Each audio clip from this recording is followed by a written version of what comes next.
You're locked into Hits 92.3. The views, stories, and opinions shared on this program belong solely to the hosts and their guests. They do not represent the views of Hits 92.3 Radio, management, staff, partners, advertisers, parent companies, or affiliates.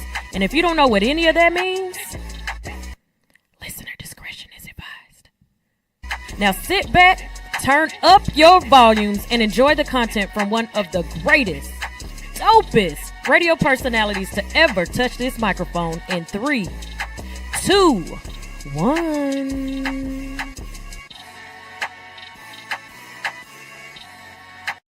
Sunny 2.3, the real definition of internet radio. Look, today we are going to be talking about the same type. Ladies, do y'all date the same type of men? Men, do y'all date the same type of women? We're going to break down the patterns and how to break them. Then we got, of course, chat with Ashley Nicole. And we got my girl Angie in the building. So we'll be right back. She Unfiltered.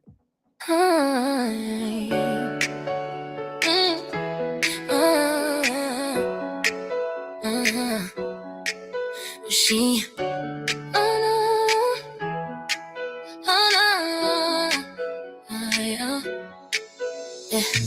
She unfiltered, turning up the heat. Midday vibes, got that 12 to beat. For the grown women, on bold and free.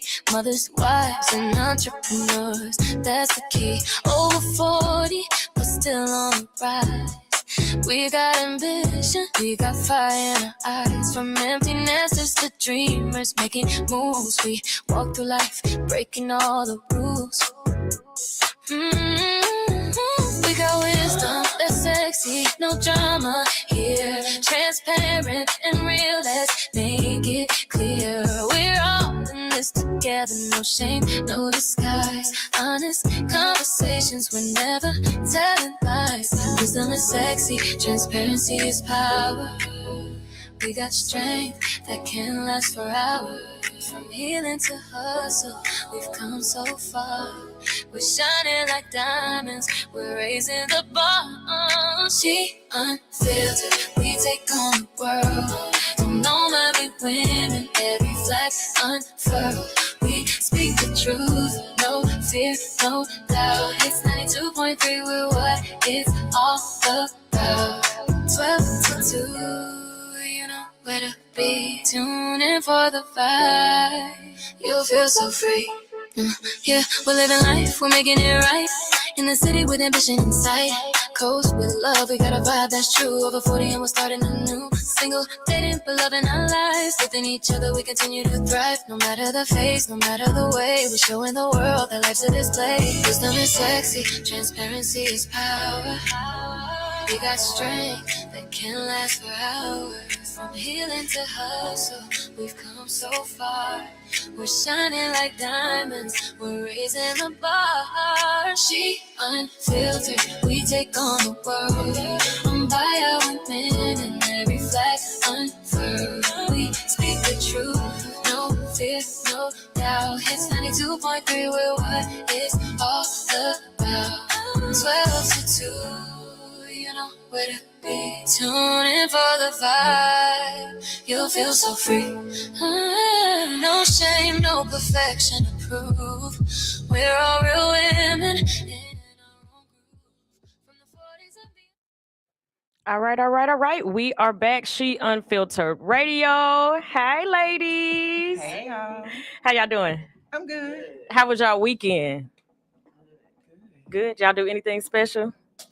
No, I ran and hid from everybody. You ran and hid. Why was you hiding? Because I just needed a break, just to kind of relax Ooh. and not do nothing. And you stayed at home and just chilled? No, I went to our condo in the city and I ran from everybody. I made sure I went to work Saturday, but I made sure the kids were straight. Okay. And I did.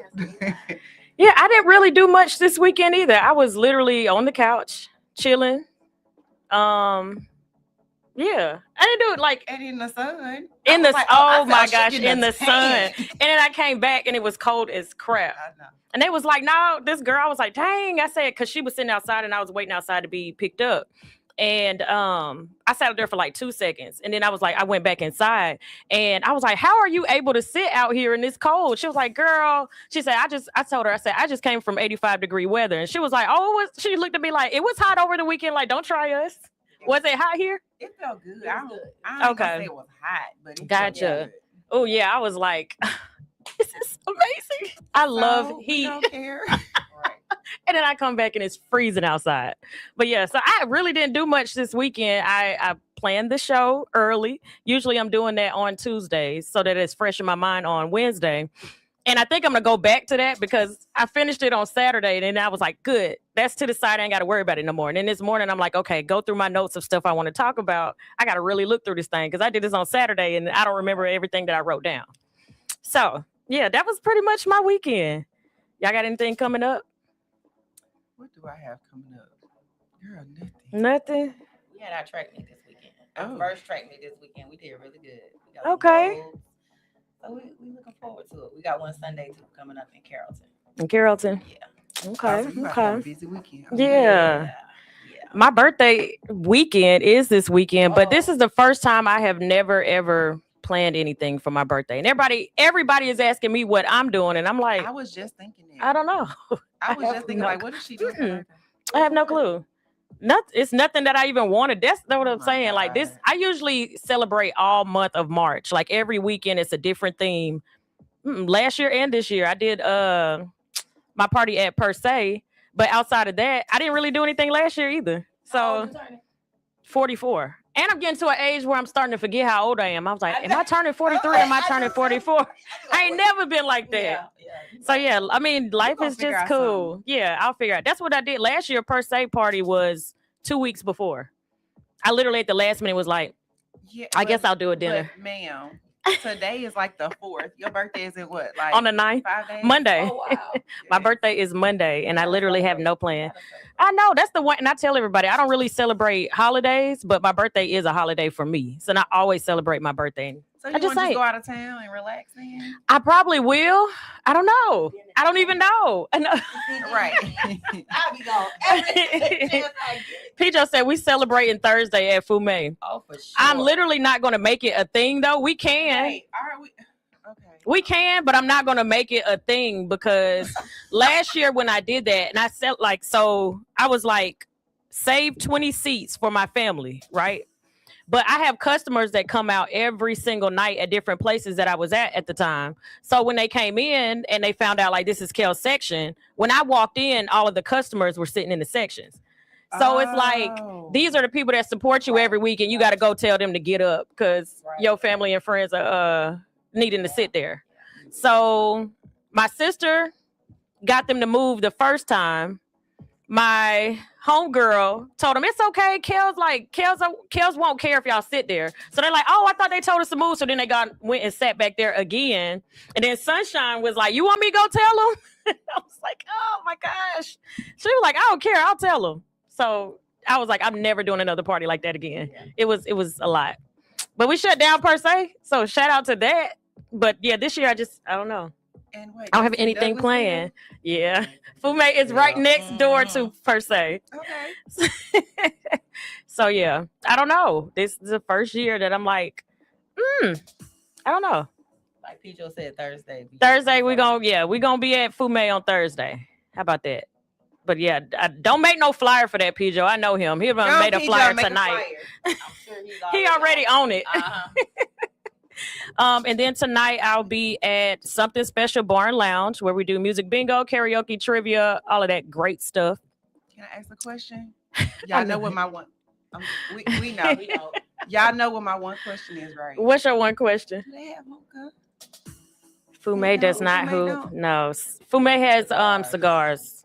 Yeah, that's cigars? it. Yep, they got cigars. I want to take a cigar class. Really? Yeah, but I don't know if I want that to be my thing ongoing, but I just think the ladies look like boss women when they had their little cigars. And I'd be like, I can't take the smell of it. I don't do it. I'm just talking about the smoke, period. Yeah, it's a lot. That's the only thing with cigars is like it's in your hair, it's all in your clothes. So that's the only thing. But yeah, so I guess that's what we're doing. But I don't want to make that an It's a official thing. thing. It's a thing. It's across the board. We're getting a flyer made right now. And I'm not posting it. You don't have to. You don't have to.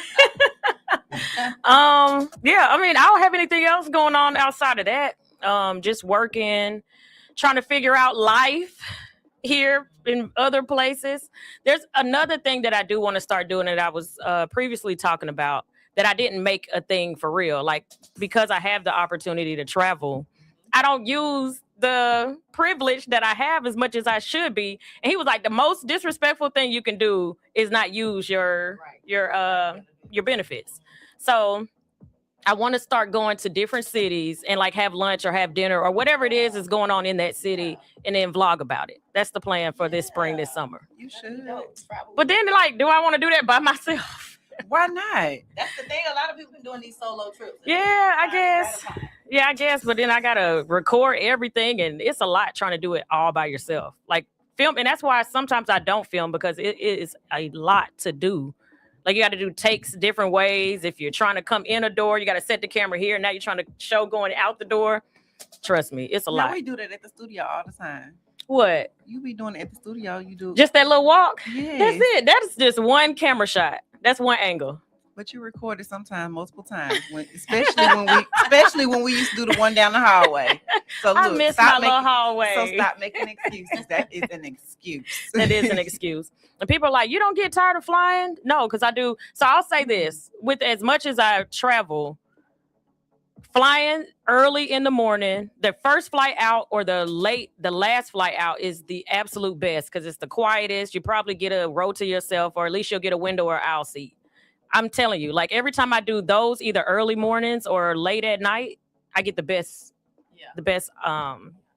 opportunities, the airport isn't as loud. Everybody's trying to like kind of chill. So I like that.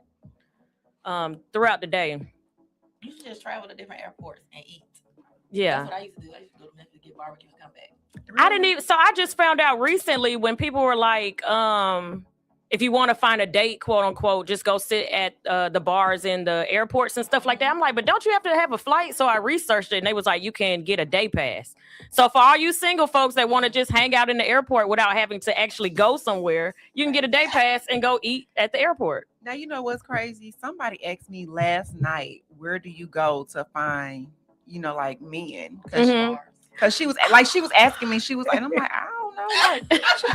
Yep, they always say like high-end hotel, bars, airport, all of that stuff. We're gonna talk about that when we come back from this break, because we're gonna start I had a comment. Oh, okay. What you got to say? My homegirl, she bought the credit card. She got the Discover credit card or whatever, so that she could get her Delta room. Mm-hmm. And so she pays for that, and that's where she tried to meet men at. Gotcha. Because you gotta have some money to be in that Delta spot.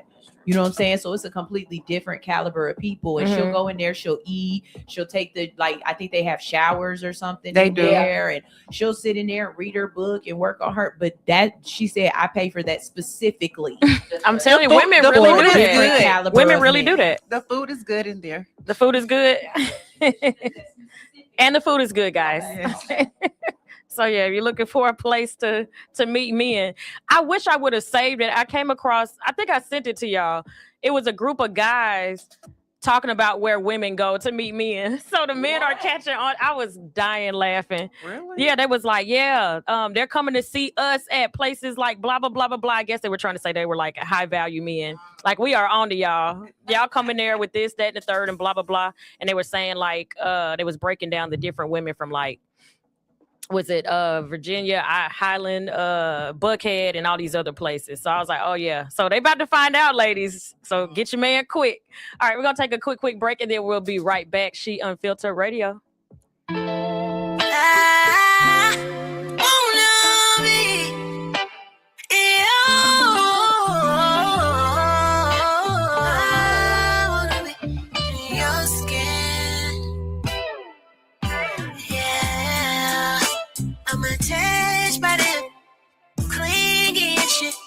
Just the way you like it. I don't need no space. I put it all in your face.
word to speak to me. Nobody feel like poetry. Every time you touch me, I wanna be in your skin.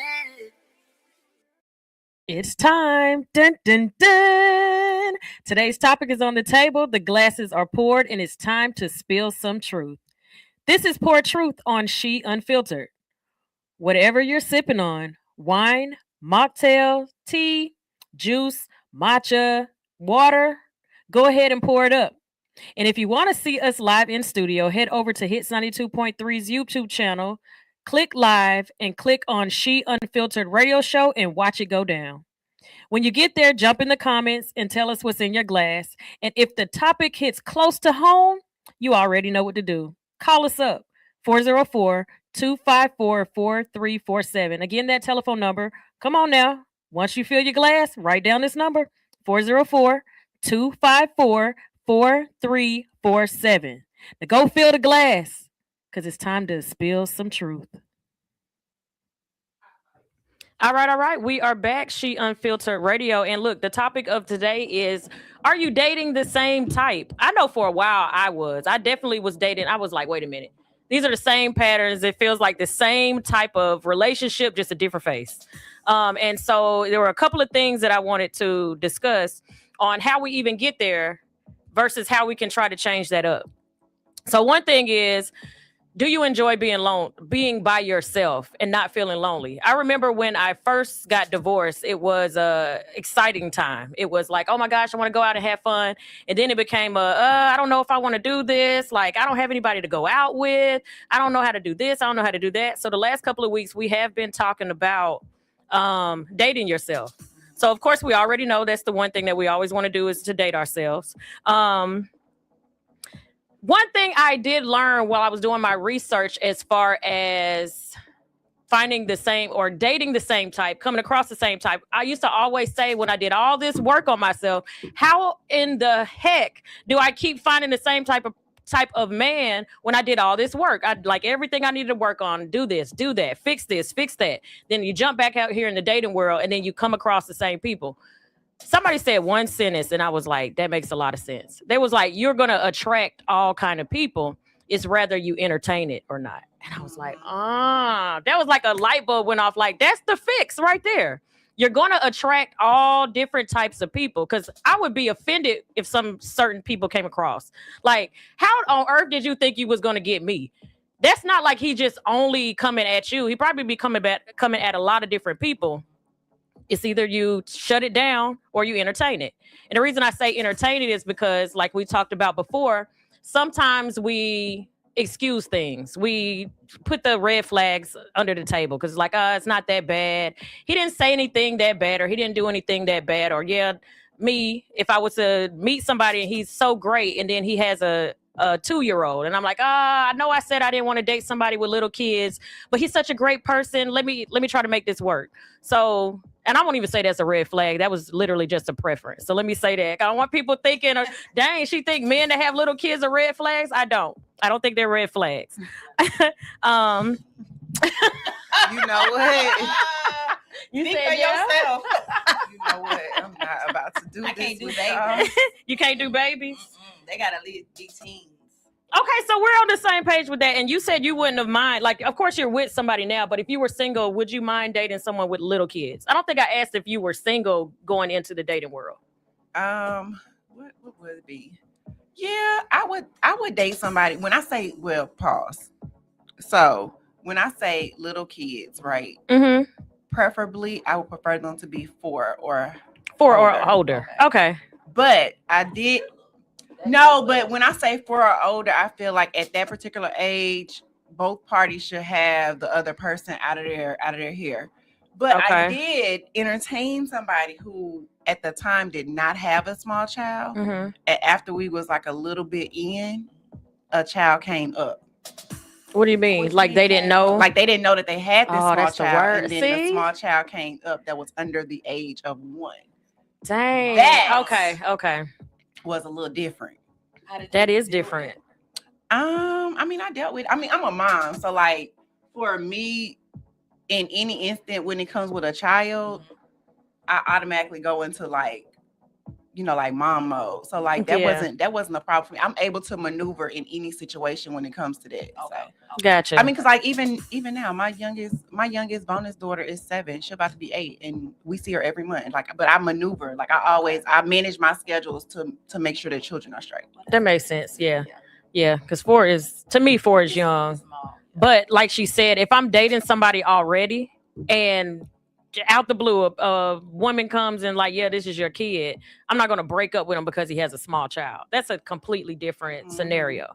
Now, if we're just dating and we went on a couple dates and I'm like, yeah, I don't want to go any further because that's not the lifestyle that I'm looking for. Right. So that'd be a case by case scenario for me. All right. So these are certain things that we do and what you think. You might be dating the same type of person. One, we think we can change him. We always think like, I'm different from all them other women. How he did her, he ain't gonna do me like that. We always swear we can change, and men do it too. Men be like, if I take her in and I show her that I'm a good man, she won't be like that, or blah blah blah. Like her attitude will change because I'm such a good person. Like it goes across the board. I always see men say they excuse women's attitudes because one, she might have some good stuff, or they feel like she's just a good person and they can work through her attitude. If she got an attitude, it might go away for a little bit, but her attitude is not going to change until she's ready to change. It ain't nothing that extra deep and extra special about you that's going to make that attitude go away. Once she's comfortable with you, her regular personality is going to come back out. All right, so you can't change somebody. Number 2, your self-esteem might not be as high as it should be. I'm sure we've all went through that where we accept things that we shouldn't accept, and you have to take it on the chin because that's something you did yourself. 99% of the things we go through is self-inflicted. So if you go through being mistreated and you continue to be mistreated, the self-esteem has to come into play. You got to figure out what's going on, fix those traumas, and then jump back out in the dating world. The thing is fixing the trauma. Yep. Fix it. People don't address the trauma. That's the problem. They recognize it. A lot of people don't. That part right there. Because you don't know. Sometimes you don't know. Sometimes you blame it on the stuff you went through with your mom my mom made me like this. My dad made me like this. That ex made me like this. If I didn't have kids when I was little and I would have been able to live my life. Like I've heard all kind of things. I've said all kind of things. And you got to recognize it, fix it. And then I always say, once you fix it, you have to jump back out there and start dating because you don't know if you actually fixed and cured anything until you're placed in a situation to where you can make a different choice. And you know what's crazy? That's the first thing I addressed in my book. Really? What part? The fixing? Mm-hmm. Yeah, because you shouldn't even be trying to date if you don't. You shouldn't be out here in the world trying to date anybody if your traumas aren't fixed. Mm-hmm. And you know, one thing I have noticed about social media, people will be like, I fixed myself. I went through healing. And I was like, do people really actually truly do this stuff? Or is it just cool to say? I think it's cool to say for some, I think it's cool to say for some people because a lot of people, their actions will show when it's actually fixed. But it's a process. Like you don't start working on it and then the next day it's done. Like it could take, like for me, it took years. It wasn't something that I just woke up overnight with. And I don't feel like that's something that can be done overnight. Yeah. And one thing I will say, even if you have fixed, quote unquote, some things, you're never going to not stop fixing things. Like nobody's perfect. Everybody's going to still have that one thing that they still have to continuously work on over and over and over again. Yep. Mine is shutting down. That thing is like a beast on my back. Like I can change so many things, but that shutdown, I'm like, dang it, stop doing that. So I'm like, okay, when I shut down, I'm supposed to say, hey, we're going to talk about it later today. But I was like, I want to try to get that off my back altogether to where I don't even have to talk about it later. I can talk about it right now. That is mine. That's going to be there for a minute. No matter how many times I say I'm going to work on it, it takes a life of its own. And you know what? I hear a lot of men say that they think women automatically, when you end something, you go run to another man. That's like the least thing women be thinking about is trying to get over another man by getting with another one. Like I be trying to rinse off the one I rinse them off. Rinse them off, girl. Rinse them off. I don't even want to be around another nigga till I get him up off of me. Like so I know for me, before I leave a relationship, I'm already over it. That's me. Like when I say over it, I'm completely over it. But once I leave the relationship, that doesn't mean that I want to be in a relationship with anyone else. I need time for myself. I need to just like relax. Yep. I think we all do. But I mean, I was in a relationship for 13 years, so it's like after that, it's like I've had 2 long relationships. 14 the first time, 8 the second.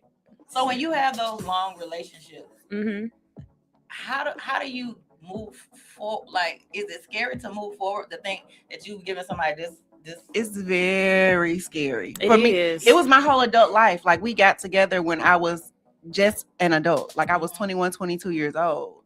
So to get with somebody when you're that young or whatever, and you intertwine families, when you do leave that person, it's trauma. It is. It's a lot of trauma. It is. But you got to kind of work through the trauma to see, because you know why you left, you know? And so like once you determine why you left and you see your path that you need to go to move forward, I think you're fine. But it takes time. It's not something like you don't wake up overnight. And I feel like people who move into a new situation really quickly after that, you're causing hurt and harm on somebody else. Yeah. And it's a trauma bond. Right. Yep. Right.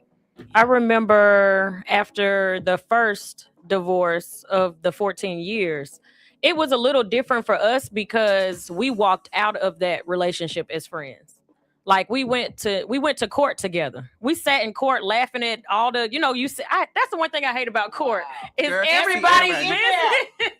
Everybody being so we sitting there like, oh dang, like somebody was losing their house, somebody else had some kind of domestic relationship going on. Did you know that though? Because I didn't know that. Like a real divorce is just y'all.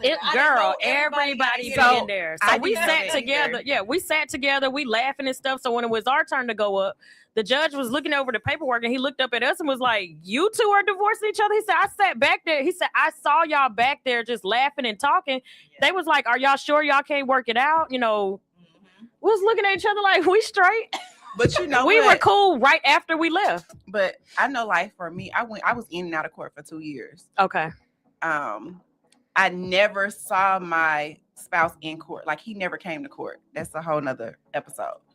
So for me, watching everybody else was like, so their problems was traumatic for me. Yeah. Because I was watching people, like I was watching men lose everything.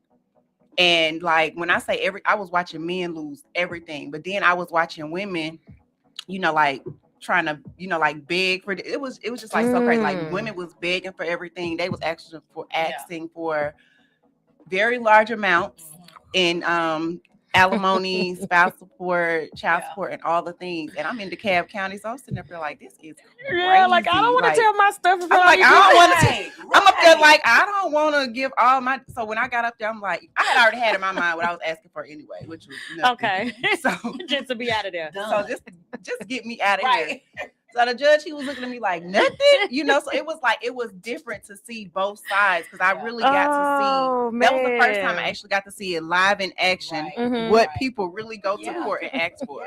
Is it weird that I want to just sit in and watch like I just you want go. to? Like, oh my god! Go with, like me and a homegirl or something like that. No, girl, that shit traumatic. It is so traumatic. It is so you get all the tea, but it is. Oh my gosh. Traumatic. And I'm like, oh my gosh, we got to stand in front of all these people. So speaking on. And you got to tell your business. Girl, I was so embarrassed because they was like, so he's not here. Have you tried to reach him? Yes. Duh. Yeah. Like, I was so like, oh my God. It took me back. I wasn't prepared for I was embarrassed. I was embarrassed. so embarrassed. I'm like, going back to chamber? Yeah, that's. But imagine what it looked like on TV. But guess what? Exactly. So imagine doing this for 2 years, like every 3 to 6 months. I was so embarrassed. I was like, everybody in DeKalb County gonna know my business by the time. And what was funny, you mentioning about what you said you was gonna ask for, and you said nothing. Yeah. We got to that part because we have 2 little kids at the time. I think my son was like 7, my daughter was 2. I know for a fact she was 2. They're 5 years apart, so 2, 3, 4, 5, 6. Yeah, so he was 7.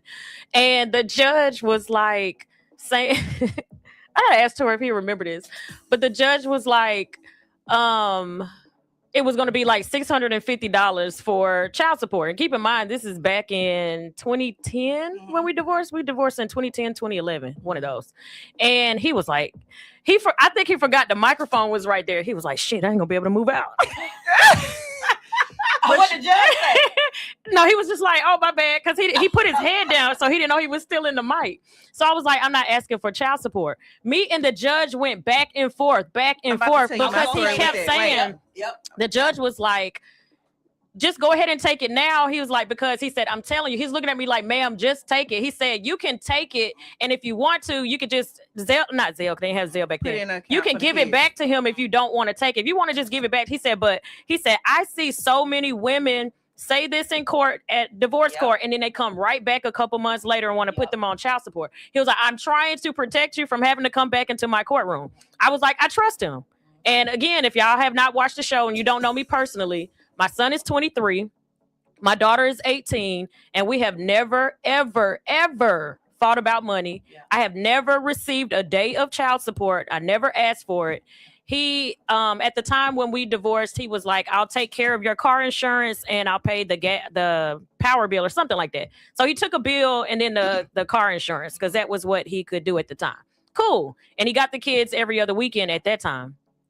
Moving forward, as the kids got older, he got them every single weekend. And he was like, if they need anything, I'll purchase that, because that was the equivalent for him not paying child support. So they needed clothes for school. If they needed school supplies, if they needed shoes, I didn't have to buy anything extra for the kids. And so like for me, when I went, when I finally got my day in court, the judge was like, give me the numbers for child support. Cause they do it off a percentage. So when he was telling me, I was like, well, I don't want child support. So he was like, ma'am, child support is a requirement. Like, he was like, you're going through a legal divorce. In this particular county, it is a requirement. So I was like, well, I don't need it or whatever. He said, I'm putting it in the order. He said, it's up to you to enforce it. He said, I'm not saying you have to enforce it. He said, but what you can do is you can take the money that he provides you every month and put it into an account. So when the children turn 18, you can give them the money. But I've never enforced it, because I just feel like this. I'll never make anybody, like take care of their kids financially. So like, it's your choice of whether you want to do it, but you never gonna sit there and tell anybody that I took you to court and I drug you and took all your money. Like, I don't do that. Like, 3 black women all been through the same thing. And really? None of us fought to put our child. Yeah, like, the one thing about I love my girl's dad. Like, I couldn't have picked a better person. I couldn't have picked a better person. And I didn't want him to go through court, put on no child support either. But judges will try to make you do that. So a lot of times people think they like, oh, she's been a better baby mom. But in a lot of cases, the judge actually makes you. They will put them on child support. It's up to you to enforce it, really. Mm-hmm. But they put it in the order. Yeah. You know what I'm saying? So it's like, a lot of times, and I just hate the narrative that it's always our skinned women. Exactly. That's all we go after. But you have 3 women here, right here that's telling you we did not enforce child support. But it was like, I still have an order, but I just don't enforce it. Because first of all, if you miss a payment, you don't make it. I don't want to see my kid's father in jail. Right. Like, that's not something that I want to see. Like, regardless of how our relationship went, I don't want that for my children. And my children's happiness coming for me is first. Yeah. So see, and they'll say we yes women because they say I'm a pick me. They say I'm a pick me. Yeah, they call me a pick me too. They can say whatever they want to say about me. My life is fine. Right. I laid down with somebody that I wanted to procreate with. Sorry exactly. if you didn't. Sorry. And cheers to that. No, it's funny when you said you didn't want to see your kids go to jail. I got a funny story on that too. So a guy that I knew, his daughter's mom didn't play that. Like, y'all are good ones. Both my baby mamas took my ass to court. So look, she didn't play by him, right? So he switched jobs, and I know I'm not gonna say for a fact. I feel like he knew when he switched jobs that he was supposed to report that he had a new job. Right. He didn't. So the child support for the past 2 months, didn't come through because they were trying to pull it from his old job, but he moved to a new job. So he went to court. I went with him, and he had to spend a weekend in jail because of missing the order. So he's like, cool, whatever. He called me one time while he was in jail. I took the call, cool. He tried to call me later on that day, and I think within that first day it was like $75. And I was like, hey, you get out Monday. Don't call me no more. Yeah, because like, what? So I know for a fact I am not a ride or die. When that man went to jail, I was like, don't talk to me until you get out. Wait, he said I was white. Yo, I'm done. the best of both thing. I'm not gonna. I want to say this. Wait, let me say it. I'm not meaning to cut you off, but I do have to put this on record. A white woman put this black man on child support. Now, go ahead. Yes, we gotta put that on record. And 3 black women did not put our black men on child support. Okay, I'm sorry. Now go ahead. No, I'm. I can't. That's not where this was going. Oh, please clip that. But so I don't. For me, jail is not for me, right? But I just feel like in certain instances, like I ride for my people. Like, so even if it like Kels, you like, I ride for my people. So I do whatever I can do to help you get out. Yeah. But I'm only going to do that one time. I took that one call. You better make sure. And after that one time, it's a wrap. Yeah. Like after that one time, it's like, okay, you got one and done with Ashley. And after that one time, it's a wrap. No repeat offenders. No repeat offenders. That man was dying laughing. He said, "You really left me in jail for 7?" I said, "No, it was $75 that day. You still had 2-3 more days to go. Yeah, and ain't nobody got time for that. You are okay, Girl, sir. I will talk to you when you get out. Like, you got to update your card information and stuff. And then they pulled a certain amount, and then they pull it per minute. I don't have time for that. Like, I think the first time I put $20 on there, I was like, oh, that should be good. It was like within that first, whatever, I don't remember. It's been a while, but I think it was like 2 calls, maybe 2 or 3. And then that third time when he called, I think I put like $25, $30 on there. So then when I started adding up, I was like, you're getting close to like $75. And this is still the first day. That's a pair of cents. That's like a girl, no. Oh, wow. That's a I was like, hey, real quick before they cut this, don't call me no more. Oh my God. So yeah, where was we going with this? Okay, let me do these really fast. Okay, you keep entertaining the same type. We already said you can entertain it or you can let it go. You feel safer because so this is another reason why. Okay, the first one, let me go through again. Why you might be dating the same type. You think you can change them. Your self-esteem may be low. You keep entertaining the same type because that's just what you're used to. This next one, this is a big one. I felt like you feel safer because you're in control and you get to be less vulnerable.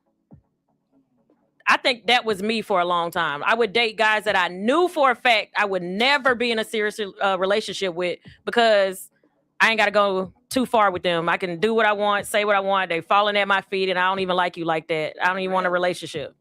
You're not addressing the root of your problems. We talked about that.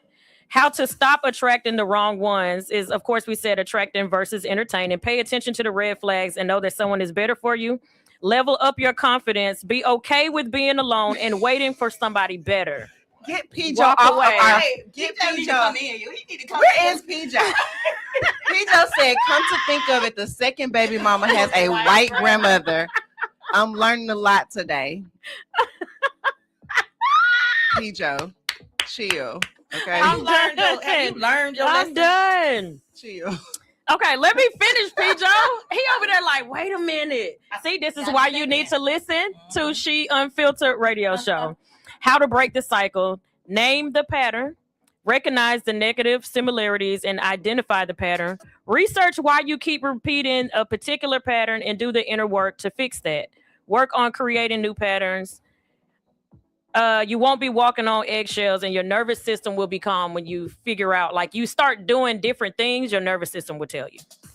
So that's it about that one. So if you're dating the same type, those are the ways to change it up.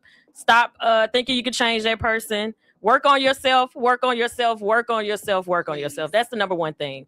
And the major thing for me is you don't even have to entertain it. I was like, why didn't that click in my mind? Like every time I'm like, oh my gosh, I keep making the same person because you keep entertaining the same type of person. The easiest way to break that is to stop entertaining it. Once you realize the red flags and once you realize it's somebody that you don't want. But remember, we had this talk last week, remember? Yeah. Entertaining the wrong person. Entertaining the wrong one. And you're like, okay, this one ain't as bad as that one, but it's literally the same type of person. So we're going to go on a break in a few minutes, but Someone is like, tap me in so you can get a male's perspective. Look, if y'all want to tune into the show, make sure y'all go over to YouTube, to the Hits 92.3 YouTube channel. Click on live, and y'all will see us in studio. It's 3 of us. So if you're on all of our lives individually, you just got to go to the studio to see. We ain't finna do the whole turning the phone around to see everybody in the studio. So if you want to see us all, make sure you go over to YouTube.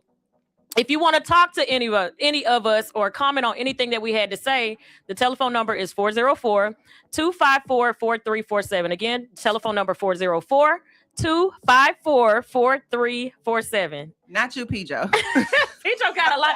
Pijo is probably sitting up in that bed like, wait a minute. Learn it. You try to cross that water. I can't wait to clip that. Ooh, Sunshine, you got to clip that. But, excuse me. I know a couple of other women too that have their kid's father on child support, and when he didn't pay, they just let it go. I do too. But if something happens and y'all have to go to court, they are going to enforce the back pay.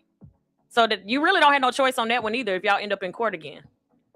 No, because if we end up in court, I don't even want back pay. Yeah, that's what I'm saying. They'll try to get it. I have a question. Yes. How do you guys feel about women being on child support? It just depends on who has the kids. On the situation. Yeah, I mean, yeah. I personally just feel like this when it comes to child support, whether male or female, no party should have to make you pay for your children, right? The court should stay out of it. Like, the court should not have to come in and make you pay for your children, correct?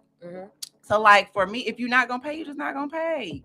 If you're not gonna do, you're just not gonna do. I mean, that don't mean they ain't gonna eat. That don't mean they ain't gonna have clothes. That don't mean they ain't gonna take trips. Right. Mama just gotta work a little harder, or daddy gotta work a little harder, whoever has a kid. So, like, I'm not into making anybody do anything that they don't want to do. I'm not forcing nobody's hand on nothing. But I'm also not against child support. So I don't want people to feel like me, Kels, is against child support. I'm not against it. Some men don't have a problem paying.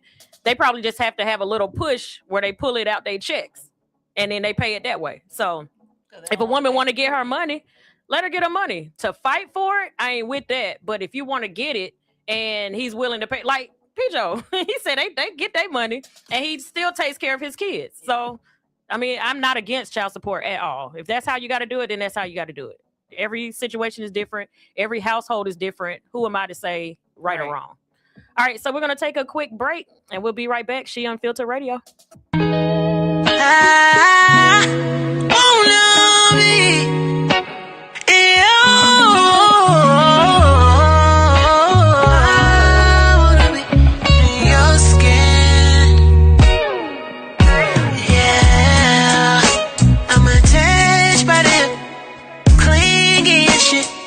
Just the way you like it.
speak to me. Nobody feel like poetry. Every time you touch me, I wanna be in your skin.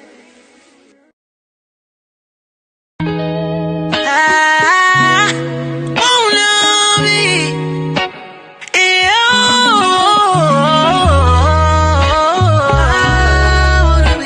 in your At hairrehabatl.com. Use code HITS923 for a special discount, and don't forget to follow us on social media at hairrehabatl. The therapy session your hair will never forget.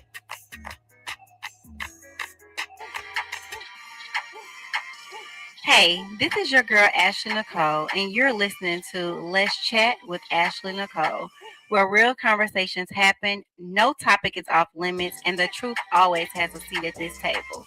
You can email me at letschatwithashleynicole@gmail.com. Tap in.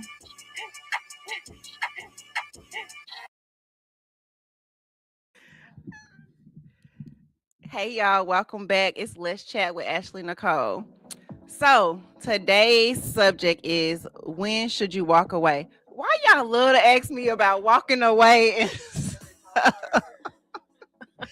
It's like every week. I got so many emails about walking away. I was like, Really? yes, girl. Everybody is sending me. It's spring, girl. It's like DMs. Maybe it's spring. They trying to get out here.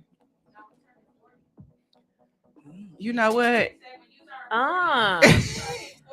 And they say everything else changes once you hit 40. That's what I heard. Oh yeah. I'm newly in. I'm newly in. I'm in there, baby. It says, I have a quick advice question. How do you know when it's time to keep fighting for a relationship versus when it's time to walk away? Sometimes love is there, but the peace isn't. How do you tell the difference between a rough season and a sign it's no longer meant for you? Oh, that is a good one. I think a season is just like that. It's a season, but I think you're gonna know when the consistency hit. That part. Because like you can have a bad day, you can have a bad week, but it's not gonna be a bad month. You know, like, and it don't always rain. Like, you know, it's the springtime, it's about to start raining, but it doesn't rain all year. So I think when you have to outweigh, you know, you have to write it down, the good and the bad. And if the good outweigh the bad, I always say fight for it.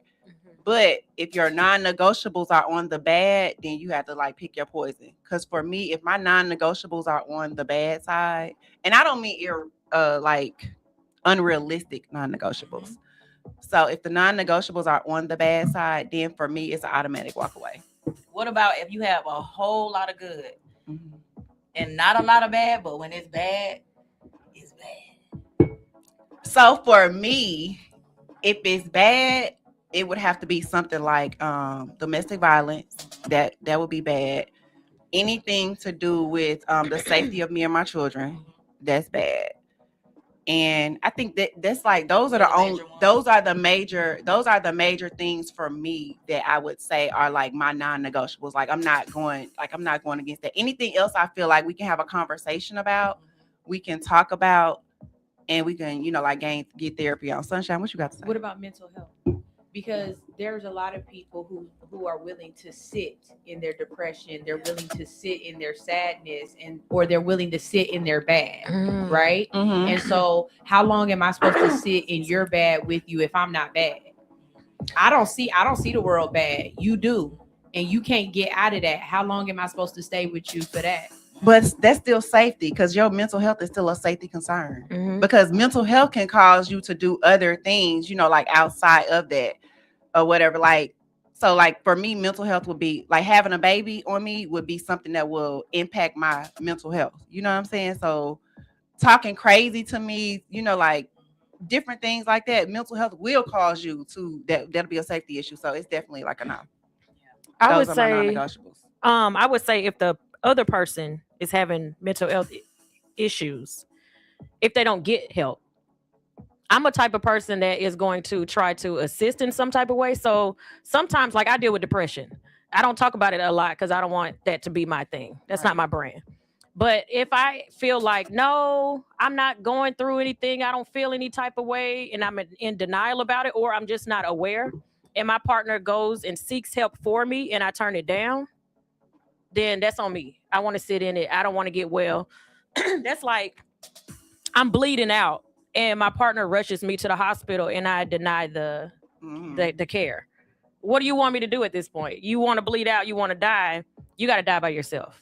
So I think in those instances when it's mental health, you can go through mental health with somebody as long as they're willing to get the help, as long as they're willing to accept the help and acknowledge that they need the help. Outside of that, that's tough. Yeah. I think for me that's tough. Like I have small children, and I wouldn't want to put my children in that particular, like in that particular light or whatever. Because like even if it was me, I wouldn't want my children in that particular light. I would want somebody to step in and say, "Hey, she's not fit right now. I need to take them, and we need to do something different." So I wouldn't willingly put my children in that predicament. Yeah. Or no, or none, because I feel like that's my job is to, like take care of them and make sure that they're good and to shelter them as much as I can. Absolutely. So like, I just because I know which one? Not Gucci. Is it Gucci? Mm-hmm. His wife. I think she said he got schizophrenia or something. And she said she has to deal with, she's strong. Yeah, I didn't know that. I didn't know she had to do all of that. She's strong. A lot. Yeah. She talked about it very openly. Did she? I gotta go look for it. I'll send you the interview. Like she talked about it very openly on a couple of interviews or whatever. And she's also talked to other people, like about it. But in their instance, I think it's a little different because even though they have children or whatever, they're able to do it in different, like their money range is different. Yeah. So with that, she's able to call in like different types of help, like to help them or whatever. But I still, like, even with that, I still wouldn't want to, And then people give her backlash saying she's just a handler. She just be doing that to take his money. But that's horrible. You want to say take his money, yeah. But I can't say that because from what he said, not even what society said, she's helped build him. She's helped, like with his brand, she's helped, like increase his funds versus to take his funds. And I think that's the problem. We're so used to women taking from men that when one does something good, we think everybody just out here to have a hand out. Every woman in America is not here to have a hand out. Right. And I think once we get that, it's a lot of them, but once we get that stigma down that we're not all the same, then we'll be okay. Because we're not, because that's just like me saying all men are the same. All men are not the same. Absolutely not. And I hate the stigma that comes around mental health.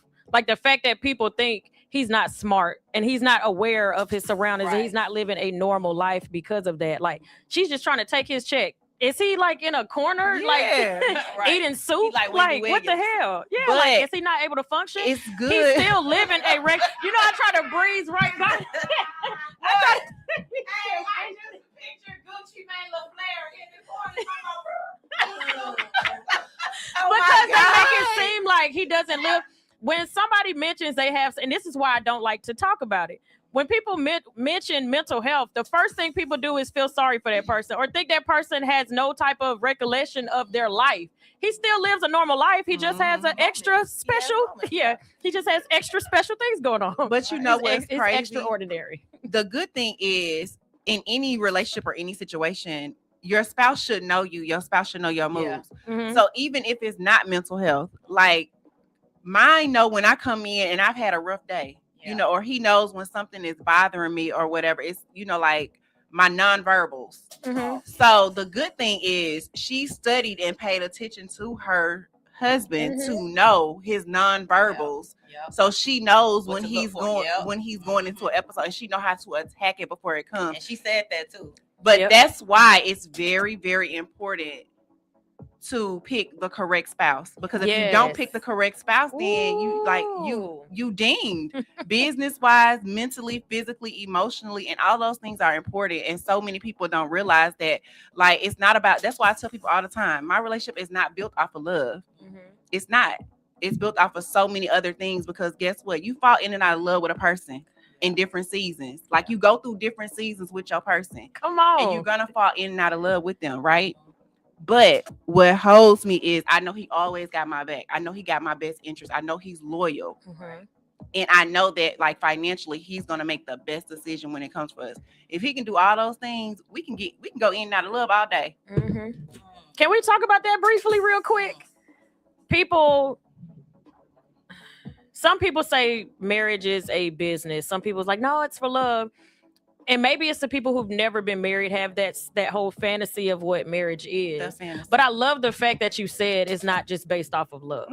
Because my first one was based off of love and pressure from both of our parents. We were together for damn near 6 years and had never had a conversation about, we were kids. And so both of our parents were like, look, y'all need to, and then my mom was taking over trying to plan this wedding. And then I got into the ideal of being married and we got married. But that second one was straight business to start off with. Like, people got to understand it's so much that goes into a marriage outside of just love.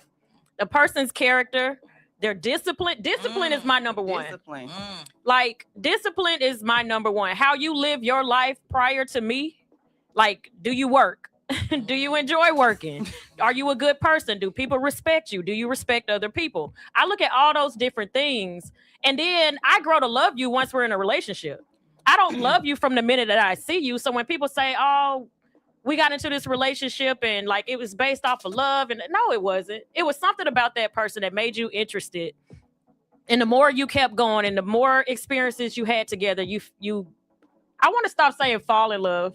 Somebody said something really good about, they was like, when you fall, that hurts. Why do people fall in love? So you start to love that person. But yeah, I've told my person that if I ever remarried again, it wouldn't be based off of love. It'd be based off of everything else. And I would love the person that I'm marrying. Yeah. But it's not because I love you. It's because of everything that goes with the love. So somebody asked the question, they said, what is the point of getting married if you're not procreating? I've asked that a million times. Or building, like if you're not building a family. I've asked that a million times because I don't have the answer. So I would like the answer to that too. I don't know. You don't know either? You know me, I'm going to go research it. I mean, because at the age that I am now, plus I've been, again, 2-time divorced. I have adult children. I own all my own stuff. I have my own business. There's not a need for me to get married. So if I get remarried, it's because it's simply a want. I enjoy this person and I want a title and on see, it. that's how I feel. Because, like, marriage is not at the top of my list. You know, like, if it comes, it comes. Right. But that's not at the top of my list, right? Like, our discussion is building wealth for our children. I can still do that without having to be legally married to you. Because, I mean, realistically, you don't know if I'm married now or not. I could be married today and nobody would know. You know what I'm saying? Like, you don't, shut up, Sunshine. But you don't know. That would be kind of dope. With that being said, I feel like marriage is more so for like people or whatever, because everybody want to say, oh, you know, like it's a business. It is a business, but guess what? We have a business outside of that particular paperwork. Exactly. And when certain things happen, there are other pieces of paperwork that you can put in place for that. But that's just my opinion. Yeah. So marriage is not at the top of my at my list at all. Mine neither. I'm not trying to have no more kids. Right. Now, I'm building for my kids and me. That's it. Exactly. So. But I do feel like because I know for a fact I'm remarrying. It's a gift. You say you are? You know? I'm absolutely and I'm gonna remarrying. go. I just don't know when. So you want to be, you initially you want to get married again. Wow. Yeah. When I Sunshine, stay back in the back. We'll come back to that. We're about to take a quick break and then we'll be right back. So did she get her answer before we go to break? We did. Okay. Repeat it one more time. Her question was, how do you know when it's time to keep fighting for a relationship versus when it's time to walk away? And realistically, only you're going to know that. But for me, it's consistency. Keep your list and do the good, outweigh the bad. Not the non-negotiables. Period.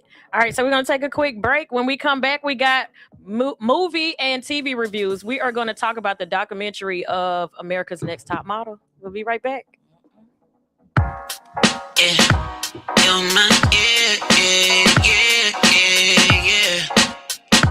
That's my little yeah. We can go as far as you want to go.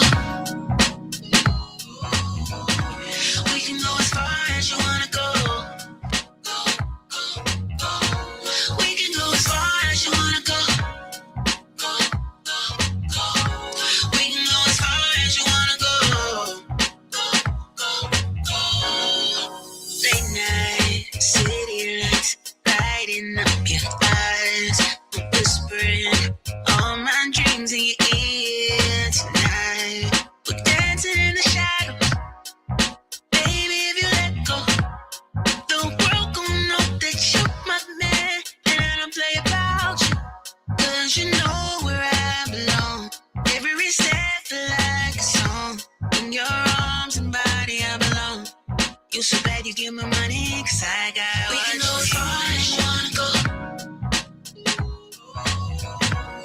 can go as far as you wanna go.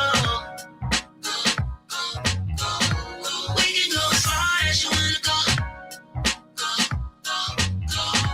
We can go as far as you wanna go.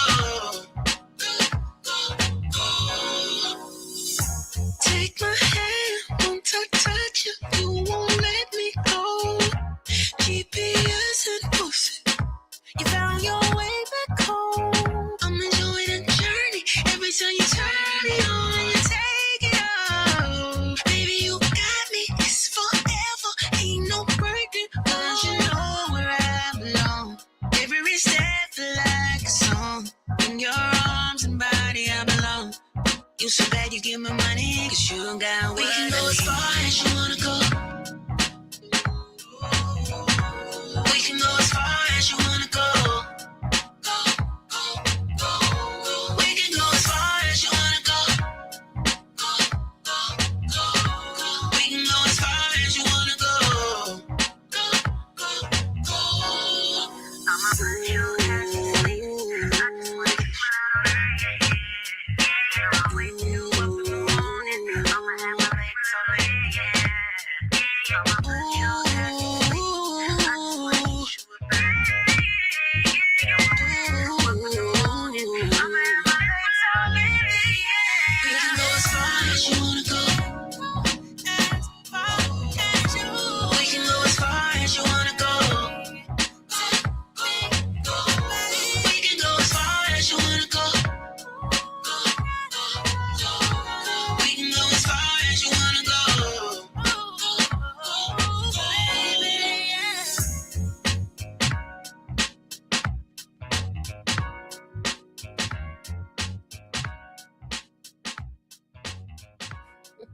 All right, we are back. She Unfiltered Radio, and look, we are getting ready to get into our movie review. But before we do that, I do want to talk about something really fast. I'm not going to put a lot of energy into it just yet. Should I wait though? No. Yeah, let me wait. I'm gonna wait. Bring that back up when it's at the time for the next topic, because that one's gonna be long. It ain't gonna be something that we can just get through I real was just quick. looking at that like that's Yeah, not it's not gonna be quick. I don't something know we get. what you talking Pijo, about. we're gonna answer your question in a couple of minutes. We so can make now, the movie quick. Exactly. Okay, we're gonna get into our movie TV reviews, and we are going to talk about the If documentary it's streaming, of trending, America's or Next Top Model. buzzworthy, we're breaking it down. From must-see moments to why is everyone so hyped about this movie to, oh my gosh, that was the best movie I have ever seen. We're talking about it. That's right. Movies and TV series in real time. So if you haven't watched it yet, take a moment to go follow She Unfiltered Radio Show and Hits 92.3 on all social media platforms. Then come right back. For everyone else sitting on the edge of their seats with popcorn in hand, get ready. The review starts now.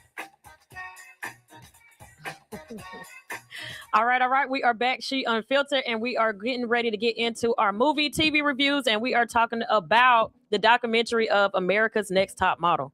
I didn't even realize that had like 24 to 25 seasons. Yeah. That thing stayed on forever. I think I stopped watching after like 12 or 13. I was And like, you know dang. what? I watched every season. My grandfather was like a stickler. My grandfather watched it because He loved the women. No, it's not even that. So like for my granddad, right? My granddaddy feel like I am the prettiest girl in America. Uh-huh. So for him, he would always watch and be like, you could be the next Tyra Banks. So he watched every season. I watched it. Yeah. But I haven't finished the documentary. But going through the episodes that I did watch and looking back onto the show, I'm like, dang, I could really see that. You could see like it. I could really see that. That's traumatic. It was a lot. So if you are just tuned in on any of our social media and you want to see everybody in studio, make sure you go over to YouTube, go to Hits 92.3, click on live, and you will see us in studio. You can leave a comment and we will answer your question or read out your comment on there. So the documentary starts out with Tyra feeling a way about the industry when she came up as a model and how hard it was for her to break through. So she wanted to do a show that showed the behind the scenes of pretty much her livelihood of what happened and how she can make changes as a Black woman. That was her whole thing, is I want to change the face, and which she did. Top Model changed the face of what beauty is, quote unquote, supposed to be. So she brought in a dark skinned girl. Some seasons she had a big girl. What's her name? Winnie with the skin Winnie Harlow? disorder. Yeah. Yeah. Like every season was always different types of beauty.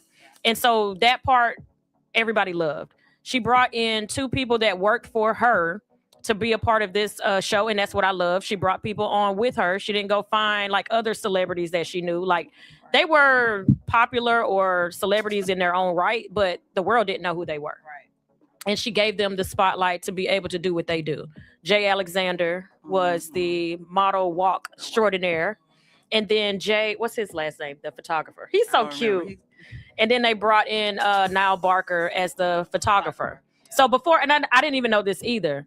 They didn't want them on there because they were part of LGBT. Mm-hmm. They felt like they needed white people on there. And she's like, no, this is what we're doing. And this is another thing too, when you're a business owner, if you knew that America's Next Top Model got so many no's before UPN picked them up, and UPN was like a news station. It wasn't even, she went to CBS, she went to NBC, she went to BET, she went to all these different networks, and every single one of them told her no. So if you are hearing no, it's okay. It's just a not yet until you find the right one. So she kept going. And she got to UPN and she was like, this is my last one. If they say no, then I have nowhere else to go. They said yes. They gave her a small budget. She did what she did with that budget. She brought in the people that she brought in. And the show the first episode was a success. But by the time they got to the end of the season, it was already picked up for a second season. As seasons went on, they were picking up 2 seasons a year. Yeah. Sometimes seasons are like once a year. They was like, no, we're going to double it. The changes started happening when I even feel like maybe she lost her sight of how she wanted this whole show to start, because the challenges were like ridiculous. She started doing the things that the industry, that she didn't like within the industry. Like did you feel like maybe in some of those episodes she was like picking on big girls? Yes. Or picking on being dark skinned. So the one that stood out to me was when they were on the beach. I can't remember which model it was, but when they were going to the beach and the camera kept zooming into her midsection. Yes. So if you're trying to put women of all shapes and sizes on the market, because like realistically, we say models are a specific type, but people of all shapes and all sizes buy clothes. And we like to see people in all shapes and all sizes in the clothes. Like I like to see people in my shape. Somebody else might like to see the person in their shape, so they'll know exactly what, like kind of what the clothes is going to look like on them, right? But for you guys to film, and when you edit, you zoom in on her midsection, and you know that's it's a thing for her. You know what I'm saying? So like you're trying to embarrass her on national TV. I think that's what brought ratings. Like I think that's exactly what it is. I also don't exactly even what blame happened. Tyra for it. She catching a wrath for a lot of that, but production got a lot to do with that. A lot, absolutely. And she was. It's the whole team. Yeah, and I also don't like that they only call certain people to do interviews in that documentary. They didn't call Tyra. No, all the ones that are doing well, right? All the ones that didn't have a problem with Tyra, they never used, because they were like, they didn't even know none of that. They didn't know none of that was going on behind the scenes. I didn't know that. Felt like but they did. They've done other interviews. That's how we know that they did. That they didn't have other problems. But I also look at it like back then, reality TV wasn't really out, right? It wasn't. So now, if you look at how reality TV is, the shows that don't have drama don't last. They don't last. The shows that are nothing but 100% positive, they last 1 season, maybe 2 seasons. And when the second season is done, they don't want it, because society does not want to see happy. Society does not want to see positive. They do not want to see kumbaya. They want to see rah-rah, fighting, argumentative. You sleeping with my man, you fat, so I'm calling you out. Yep. When you do that, then that's causing other parties in the house to kind of bicker with each other, because now you're pitting people against each other. Yep. That's what they want. And that's what they ultimately want for ratings. And realistically, I think business-wise, I can't be mad. Business-wise, her and the other executive producers did what they needed to keep their season on as long as it was running. Yeah. But on the personal side, it's like, God dang.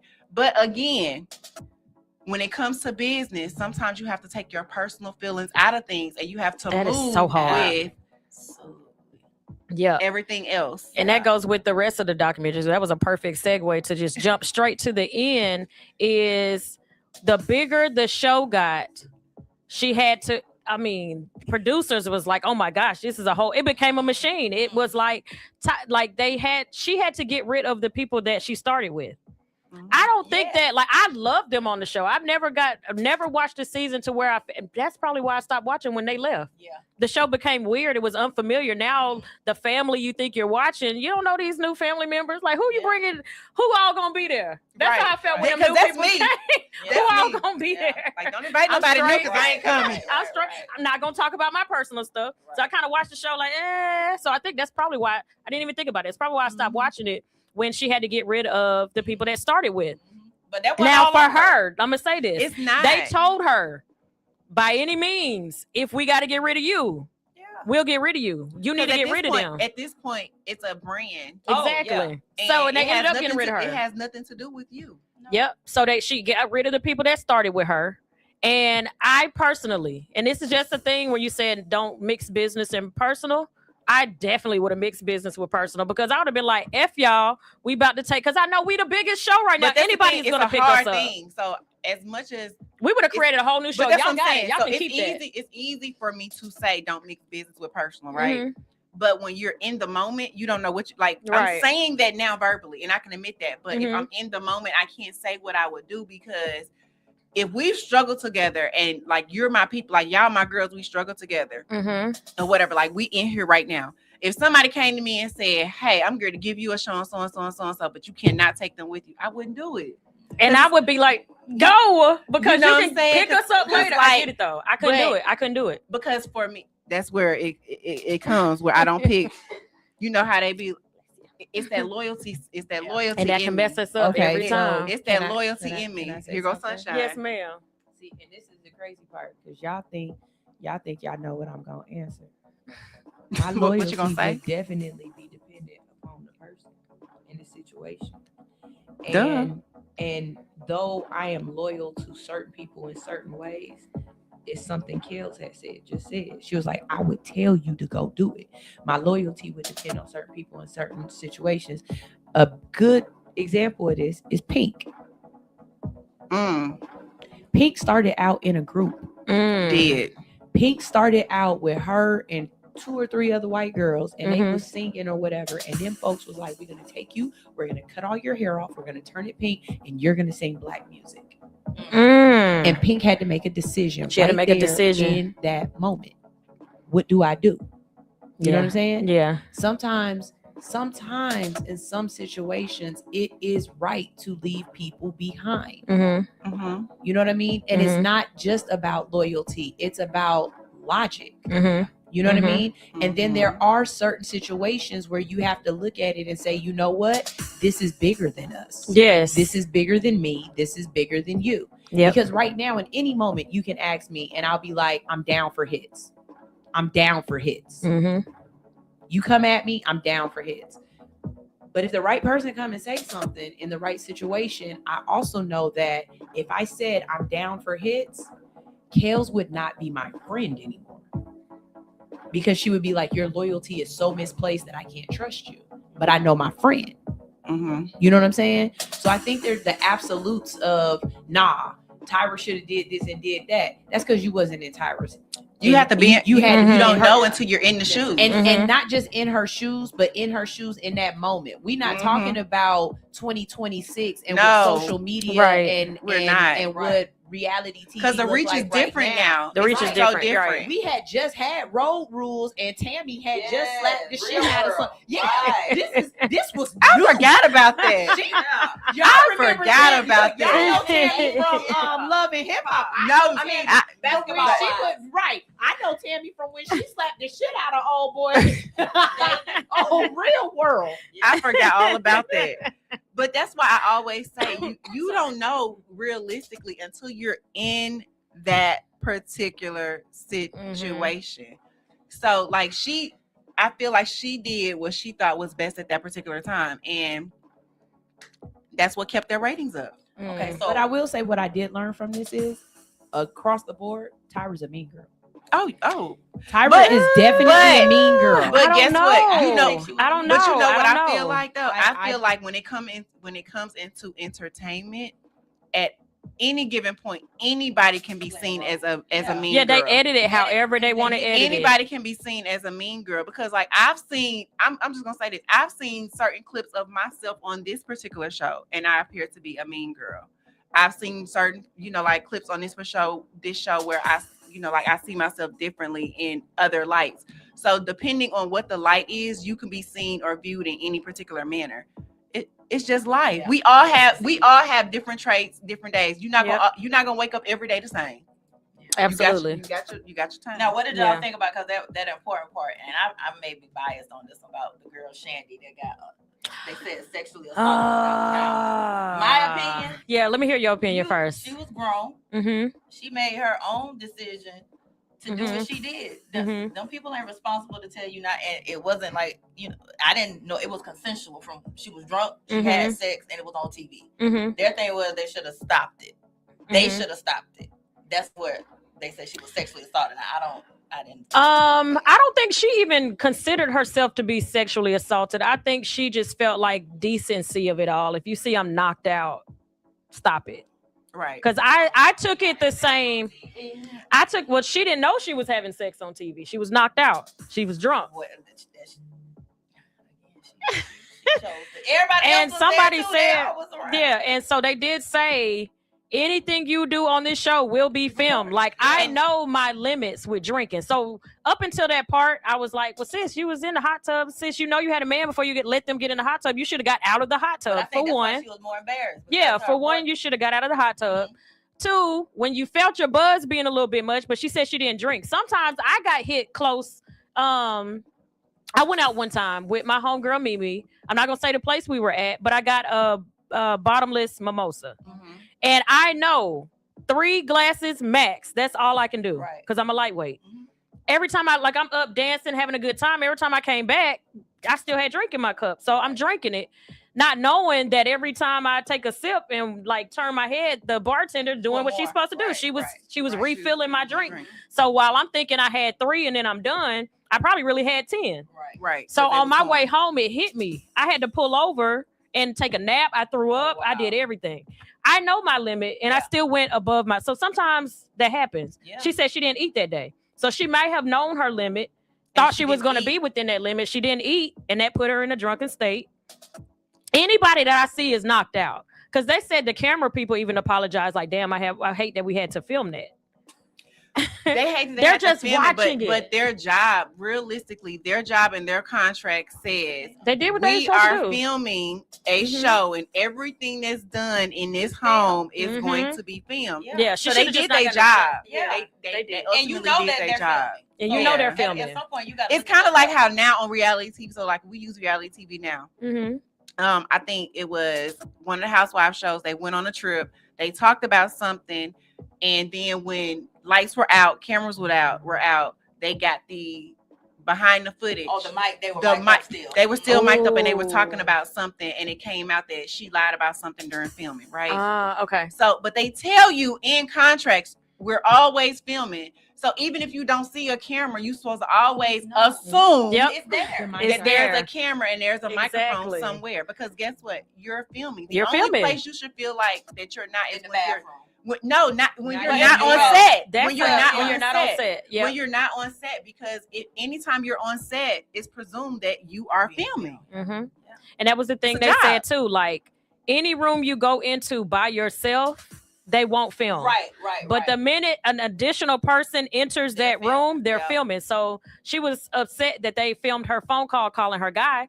You went into the room with that phone that was considered an additional person. So they had to film it. Yeah. So I think some of them are mad at their own action. Pedro said, your ass can't sip a shot of nothing. Yeah, I'm telling you, I know my limit, so I don't drink. I got to drink around people that I'm comfortable. So if I ever drink, it's going to be around people that I am extremely comfortable with. That if something happens to me, I know for a fact they're going to take care of me. Other than that, I ain't drinking. So yeah, that was like, I just was like, why did you let them get in the hot tub? Like, granted, they got in the hot tub. Cool. Get out of the hot tub. You know they're filming. You know your dude gonna see this at some point. They also tried to slide Tyra again. When they was on the show, they said who invited them guys back to the hotel. He was like, I won't say, But he tried to throw shade like we don't know. I can't. But guess what? I mean, let's be realistic. It's reality TV. They want some kind of drama. So it's like if you sitting at a table and there's 4 people and 3 out of the 4 got a relationship and 1 don't. They gonna have people come in to try to tank the situation. Look at Love and Hip Hop. They did it years ago in the doggone jacuzzi scene with Benzino. And Bambi. That's what I'm saying. So it's like, because guess what? Their job is entertainment. So it's not your feelings. They don't care about your feelings at all. Because your feelings is not going to keep ratings on the TV to keep the whole crew paid. Again, it's about the financial. It's not about feelings. Ain't no money in feelings. You say that all the time. Ain't no money in feelings. Why don't y'all believe me? Ain't no money in feelings. So let me ask y'all, speaking of feelings, when it came to that, when she said she had to get rid of them, they didn't like it, but they understood it. At least let us get our own narrative out to say that we left the show or whatever the case is. And then before they could even speak, they came out and said that they got fired. How did y'all feel about that? And she didn't she didn't reach out to them after that. She never talked to them ever again.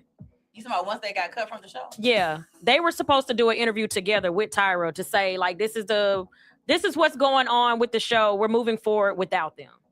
But before they could even get their voices to give their own narrative, they were plastered all over social media, all over the news that the 3 of them got fired.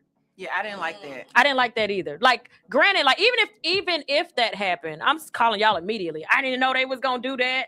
Like, I'm looking at it just like y'all looking at it. So the fact that she didn't even do that, even if she didn't know they were gonna do that, would you still believe me?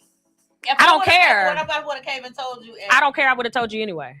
Rather, now you get to decide if you believe it or not.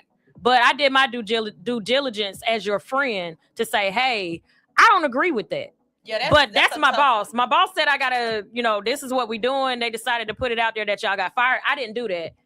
I feel the way. I think even if I told you, you still gonna think that I could have saved you. She said that something to save me. I really couldn't. She said that. She said I guarantee to this day they still feel like I had something to do with it. But the thing is But she didn't clear. She didn't even never try. tried to. You didn't try. Yeah, like, as my friend, if that's supposed to be your nothing. friend, then you tried to clear. But you know, well, why I gotta try? If you know me like that, why I got to clear anything? Because you know I'm a ride for you anyway. So why would you even think? And not talk. I would believe it if you never talked to me ever again. See, if you never talked to me about it, and you never said anything else to me, then I would believe it. You don't believe them. I don't believe that. That's fair too, because I don't know. I don't know. She talked to them. You think so?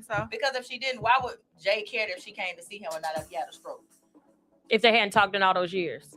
Why would you That's care? A good point. I don't want nobody come around me. I don't fuck with them. That's a good but point. I don't want you around me. That's a point. How would I even know you had a stroke? If we hadn't talked in years. Talked in forever. Okay. How would I even know that you had a stroke? Because he did say towards that part. So I think right after that, whatever months was in that part, I guess they felt like within that, the fact that they're going on other interviews and talking about it, that by this point we should have heard from Tyra. Now, years later, I don't know, because by the time he had that stroke, they could have talked. Because he did say, she said she was coming to see me.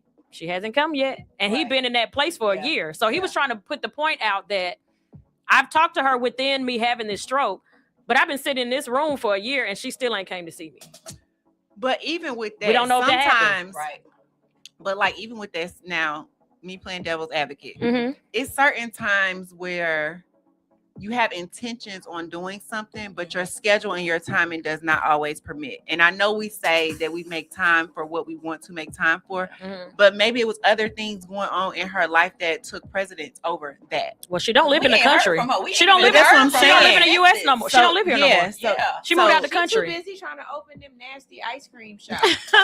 And she don't live in the country no more. I haven't heard from that lady since in a long time. Because I mean, I might say, oh, I'm gonna go have lunch with so and so, and I never make it. Because like my schedules are running, and yes, I make time for what I want, but that's just not at the top of my priority. Oh, that just brought up. Shout out to my homegirl Keisha. Me and Keisha have been saying for I ain't gonna say months or days or weeks. We have been saying the last 2-3 years we were gonna get better at growing our friendship back to how it used to be. It's been years, and we still say, okay, it turned to 2026, sis. When we scheduling this lunch date, and it just 2025, we didn't see each other. She came to my birthday party at Per Se, and she came one other time. And when I think I was hosting bingo somewhere, and her husband showed up, and out of my control, I busted out crying. I was like, oh my gosh, my friend. I was so excited to see her. And at that moment, we was like, okay, now we are going to do so much better the rest of 2025. Now we in 2026. I ain't seen the girl since. But you know what? I mean, Hey, my best friend and I have been friends for 29 years. Shout out to Tysela. That's my girl. We have been friends for 29 years. I feel like in the last couple of years, we haven't seen each other the way that we normally do. Like we went a time where we saw each other all the time, then it kind of like died down. But that doesn't mean that we don't love each other. It just means that we have other things going on. She lives in a different state. She has businesses in that state. She has a husband. I'm living in this state. I have children. We saw each other in November after not seeing each other for probably like a year and a half. Right? Okay. When I went home for a couple of days, we picked right back up When you left off. where we left off. Like it's never, if she knows that if she needs me, she could call me and we gonna figure it out. I know that if I need her, I can call her and I'm gonna figure it out. But I just feel like at this big grown age, I can't hold it against nobody because they don't have the time to sit and baby me. You get what I'm saying? Because it's nobody's responsibility to baby me or for my responsibility to baby them. And that's the problem. The older we get, we feel like, oh, people should be available. They should be able to do well. Everybody can't go to lunch with you every week. Everybody cannot go on a trip with you every month or every other month or every year. Like it takes time. We're fostering relationships that are really, like close to home. Like she got a husband. She's just on 7-week vacation with her husband. But if y'all true friends, but if you're a true friend, we understand. If I ain't see you in 12 years, when I see you, we're gonna get back to where we was at. The love don't change. And some women get mad at that. They get mad. Oh my God. Like don't get mad. And nothing is wrong. Nothing. What you mean? Nothing. Yep. We cool. But some women think. Yep. So that ain't love. Like, no, you supposed to call me. We supposed to catch up. We No, can't. baby. What we gonna catch up on? I ain't Right. I'm like to even tell you. I'm gonna tell you like this, and then I'm the friend anyway. Like if I have stuff going on, I'm definitely not gonna just be like I had to learn people like that. So like like when I was going through my divorce, she was happy in her marriage, right? And I kind of went through my divorce solo. I'm not going to call you and tell you all the drama that I have going on because I don't want to impact your happy marriage. Because what happens is you tell people what's going on and then they start looking at things different in their own household. You know what I'm saying? Not even on purpose. It don't even be on purpose. It just happens. It's like you left the toilet up today. You know what I'm saying? All because I called you and I complained and I bickered for the last 2 hours, about what's going on, about the shower curtain not being closed because that's a trigger for me. It's really not, but I'm using it as an example. Like it's not a trigger. But I'm saying that to say I feel like in 2026, so many women and men, like you get offended because your friends don't have the time to sit there and pacify you. We can't. It's so much stuff going on. That part. Like take the E out of it. Feelings don't make what you say. Feelings don't make no money. Ain't no money in it. Ain't no money in them feelings, baby. That's why I love my friends. They understand. Like if you my friend, you gonna understand. I'm not the type gonna call you every day. I'm not. I hit you up when I love you periodically, but we don't have to talk. We don't have to talk all the time. I don't. The only people I talk to every day is people that live in my household. Same. If they don't live in my household, I do not talk to them every day. And and we okay.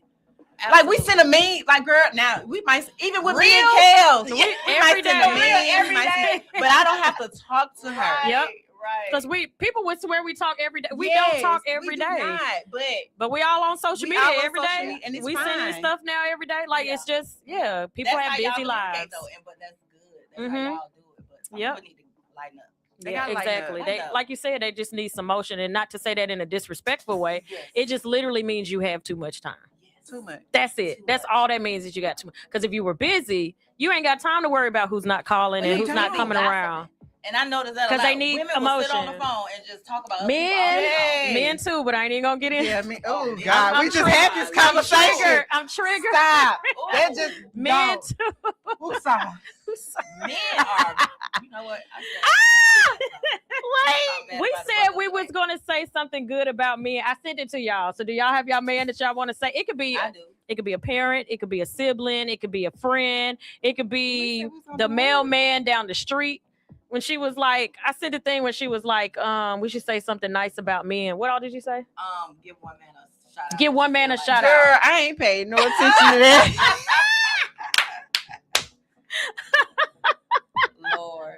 Oh Well, we're my gonna start God. next week. Okay. Next week, every single episode, we are gonna highlight one man and tell them what we like about them. And it ain't got to be nothing sexual. Yeah. And if you want it to be something sexual, it can be. Start next week because I like that. So next week, we are going Highlight a to man. Every highlight single a week, man. it'll be one man Each each one that of we us? want. Each Okay. one of us highlight Gotcha. one man. Just give him his kudos for being him, Yeah. for being a think man. they need Period. that. Yeah, I love that. Got it. We can do women. You want to do a Nope, woman? just Nah, men. no. Men only. Yep, men only. Because they already. Well, women are good at hyping each other up. Yeah, we are and good then at that. I feel like but I feel like they already think we be bashing men on here anyway. We really don't. We just be talking. We are literally just talking. Yeah. Oh Lord. Here we Can go. you pull up that comment that Pijo had about marriages? So that wraps up. Yeah, that Oh, yeah, wraps that up the wraps movie TV TV. review of Next Top Model. Pretty much, they had a show, they had a mission and a direction they wanted to go to show what models go through behind the scenes, and she wanted to change the face of beauty. Somewhere in there, she got lost in the sauce and became a part of the show. And producers went crazy with the stuff. The women, we didn't talk about that really quick.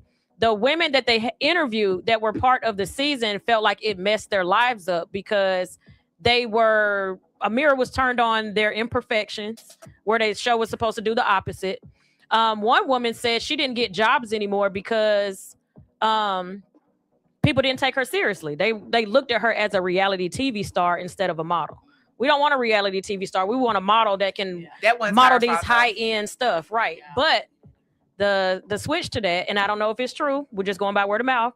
The model that happened to said Tyra called her years later apologizing because she knew she was struggling in the model industry and she did nothing about it. She kind of was like, well, that show's over, let her figure that out. And she could have made some calls and she didn't. And so she But was is like, that you how knew. But yeah, She was like, you knew I was struggling and you knew this was my passion and I went through your show and you could help me and you didn't. But is it Tyra's responsibility to call her an offer? Nope. Or why you didn't call Tyra and ask for the favor? Because you needed the favor, not Tyra. So she's supposed Did she to have offer. Tyra? Like Tyra's not just a girl But- next door that you just called. But Right. You can't just call of course we Tyra. know that, but like it's different. You was on the show, so like you Mhm. have somebody's information. You know what I'm saying? Yeah. But like, why are we putting? Like, They it on- gave her Why Why other people? Yeah, like, well, why are we? they gave her I don't know what the model terms are, but she had a person, like a PR person, Mhm. that supposed to get her booked. That That was the middle person through Tyra. Okay, so that's not Tyra's fault. yeah. But Tyra reached out years later and was like, dang, like, I That was guess in my whole Oh, of shit. how I feel, That let was her me, conscience. yeah, it was her conscience. Yeah. If that happened, that's the Right. girl's word of mouth. Allegedly. Hey, we have a call coming in. You're listening to She Unfiltered Radio. Who are we speaking to? What? Hold on 1 second. We can't hear you. Okay. Who we speaking to? Yo, what's up, man? That's your boy Fred from the South Side again. Hey, man, sunshine over, man. I love me some goddamn sunshine, man. You know what I'm saying? She teach good stuff, man. You know, yeah. I'm in Atlanta, calling from Atlanta. Yep. Calling from Atlanta. Thank you for calling in, South Fred. Side. Is there something you wanted On the to South- speak on on the topic? You know, I'm just enjoying y'all, man. Y'all having too much fun in that, man. Great Okay. conversation. Thank you. Of course. All right. Thank you for calling in, Fred. Yeah, okay. Love sunshine, man. Thank you. Sunshine. They love sunshine. Hey, sunshine. Sunshine And rain. Sunshine. Yeah. All right. Y'all So are if being weird. if anybody else wants to call in and talk to Sunshine, no, just kidding. Yeah. Call in to shoot your 404, shot. right, 404-254-4347. Again, that telephone number is 404-254-4347. We have about like 7-8 minutes. So call in. If you want to see us in studio, just go over to YouTube channel and go to Hits 92.3, click on live, and you will see us in studio. Okay, back to Pijo comment. Back to Pijo. Okay, so earlier we were talking about dating the same type, and then it kind of went into divorces, and then we kind of went into not putting our kid's father on child support. One of our faithful, he is actually another faceless co-host on the show. Okay. Pijo, shout out to Pijo. He was talking about his own personal relationships, and he did ask a specific question that we didn't get a chance to get into before the segment was over, so we're going to address it now. He said, "Is the lack of not wanting to be married a black thing?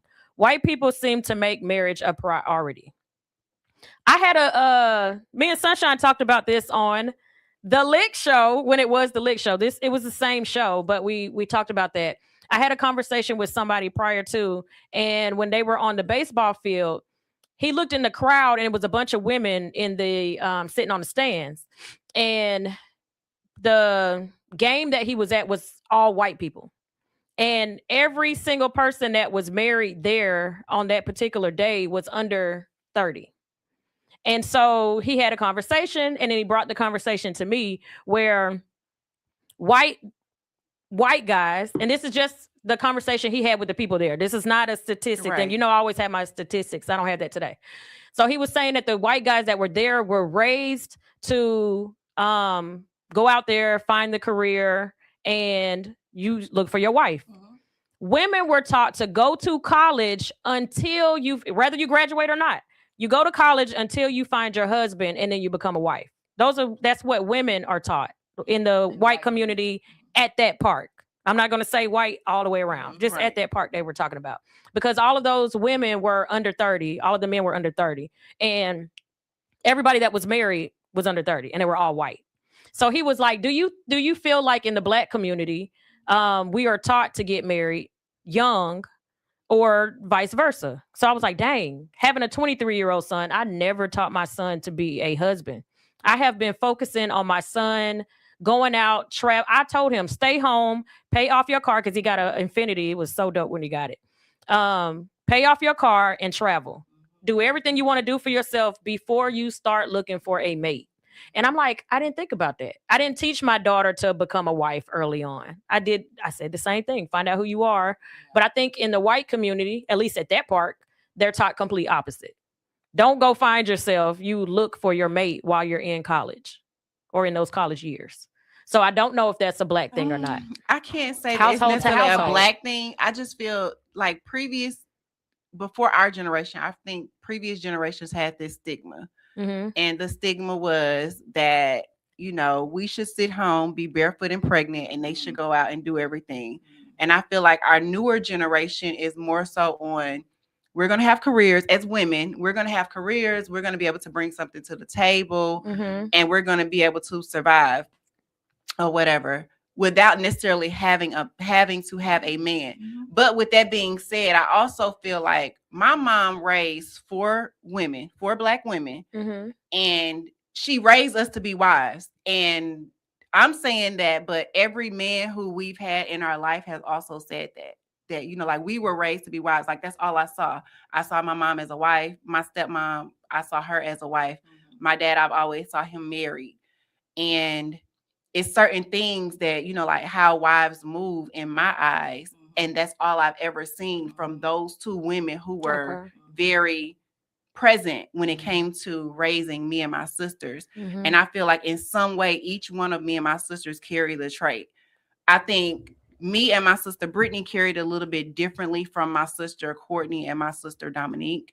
But I feel like we all carry that particular trait. So I think it's not necessarily a race thing. I think it's a household thing. Because I also I know people, and I have friends who weren't raised with that same particular aspect. Some are married and some aren't. But it's not a race thing in my eyes as to why, like blacks are taught to, not be married and whites are. I think in our particular generation, the black man is kind of waking up. A lot of us, and this is my opinion, so do not take this out on the show, do not take this out on the radio station or my peers. But in my opinion, a lot of women of our race, we think that we got a BBL, we got a cute face, we got a cute shape, and all we got to do is come be pretty, and somebody gonna take care of us, and somebody gonna foster our lifestyle. That's not society. In society, it takes 2. It's a team. And we can't sit home and just want somebody to take care of us. So I think that our particular race, or the men of high value, like who have the means to do certain things, I feel like they're waking up.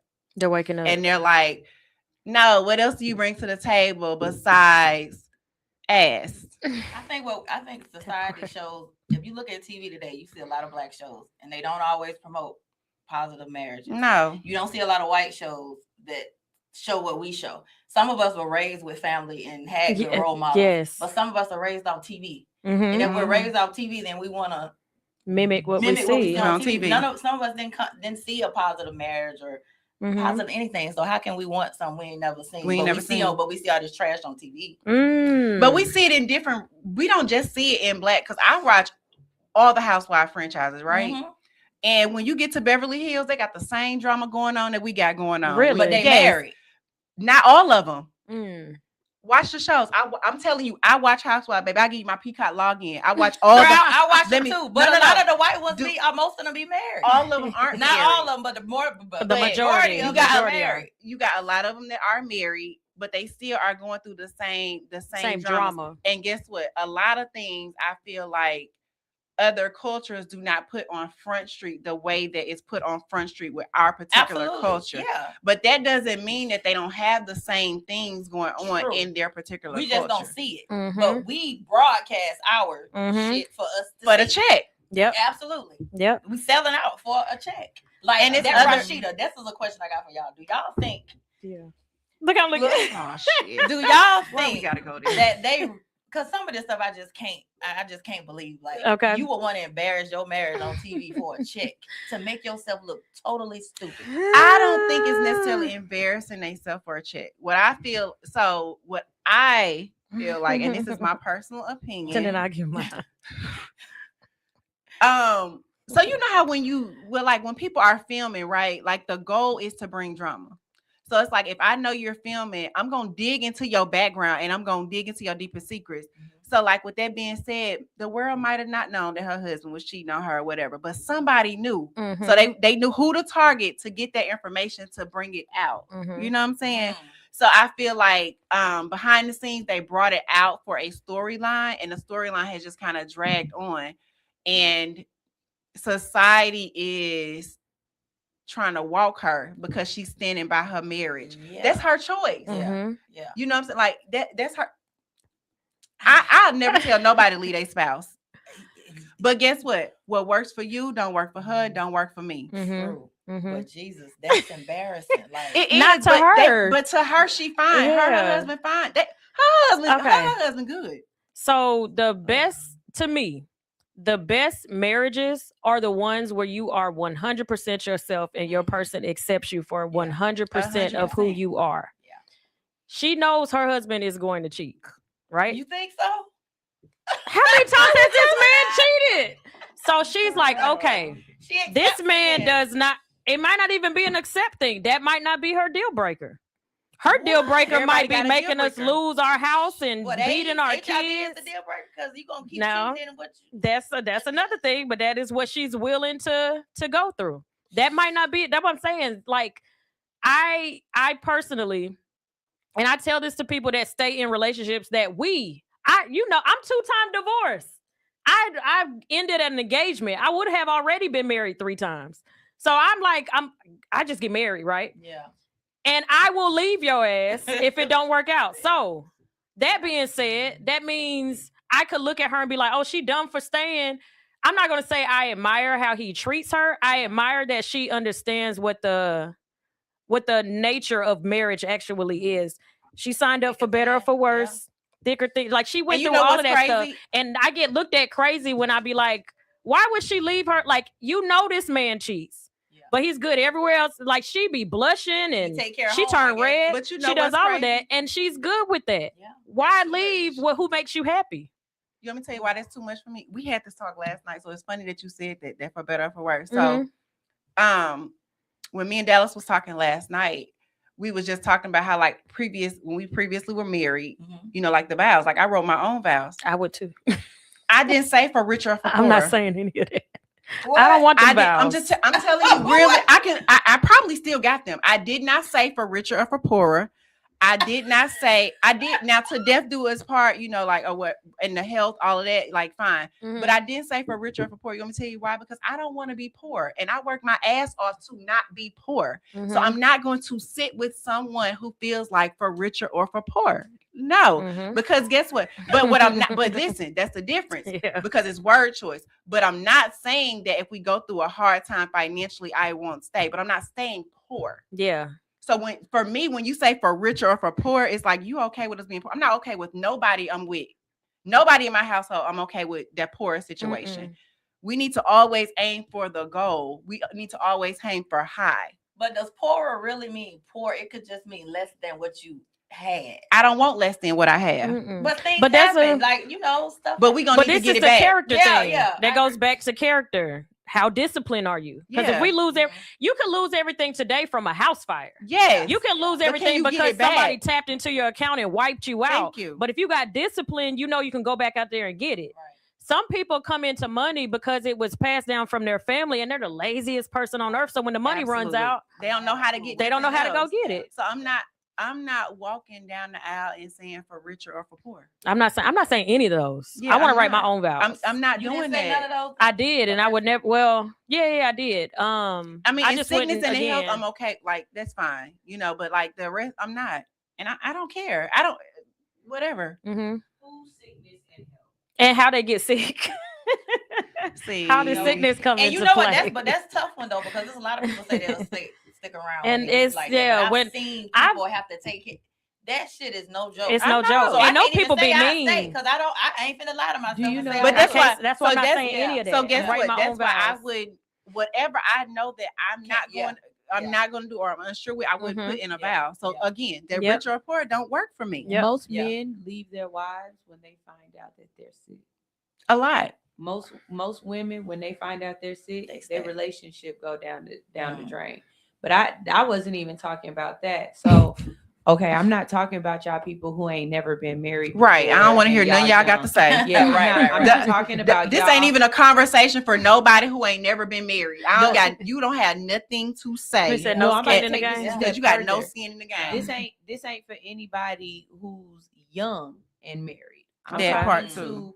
Anybody who's mature, mature, you 40 or over, you in your 50s or whatever. When they say for richer or not richer for poor, when they say in sickness and health, your mom and dad ain't included in that for me. Absolutely not. It's not. See, if we were married and we've been married 15, 20, 30 years, I don't have that stake in the game with just you. I got that in with you, your mom, and whoever else. So when they get sick, I have that love for them to be willing to take care of them. Absolutely. You know what I'm saying? Yeah.